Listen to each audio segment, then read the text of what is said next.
अस्सलाम वालेकुम नाज़रीन, उम्मीद करता हूँ कि आप सब लोग खैरियत से होंगे। हमारी दुआ है कि आप लोग खुश रहें और बकिया ज़िंदगी पहले की ज़िंदगी से ज़्यादा अच्छी और हंसते और खुश होते हुए गुजारें। दोस्तों, आज हम आए हैं हेड पंडत पे। हेड पंडत तहसील अलीपुर ज़िला मुजफ्फरगढ़ में वाक़ है। तो हमने सोचा कि आपको यहाँ पर सैलाब की सूरत हाल बता दें। तो यहाँ पर सैलाब का थोड़ा सा रेला गुजारा, बिल्कुल थोड़ा सा, अमूमन जिसने लोगों को बिल्कुल भी नुकसान नहीं पहुँचाया। तो अभी पानी बिल्कुल नॉर्मल हो चुका है यहाँ पर, जितना पहले ही था।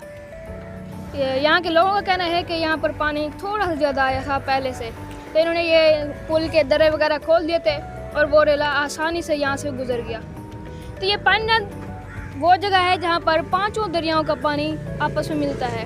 पंजाब में 5 दरिया हैं, दरिया सिंध, दरिया चनाब, सतलुज, रावी और जहलम। सबका पानी यहाँ पर आके मिक्स होता है, तो यहाँ से फिर आगे चला जाता है। तो हमने आपको ये दिखाना था कि अब अल्हम्दुलिल्लाह सैलाब की सूरत हाल जो है वो थम चुकी है। अब सैलाब पहले से काफ़ी कम हो चुका है और यहाँ पर बिल्कुल सेफ़ हैं, लोग भी सेफ़ हैं और सारा कुछ यहाँ पर कोई नुकसान भी नहीं पहुँचा। मज़ीद हम आपको हेड पंडत दिखाते हैं और आपसे रिक्वेस्ट है कि हमारे चैनल हसनैन शाह को लाजमी सब्सक्राइब कीजिए और फेसबुक के पेज को भी लाजमी फॉलो कीजिए। आप इंजॉय करें हेड पंडत के व्लॉग को।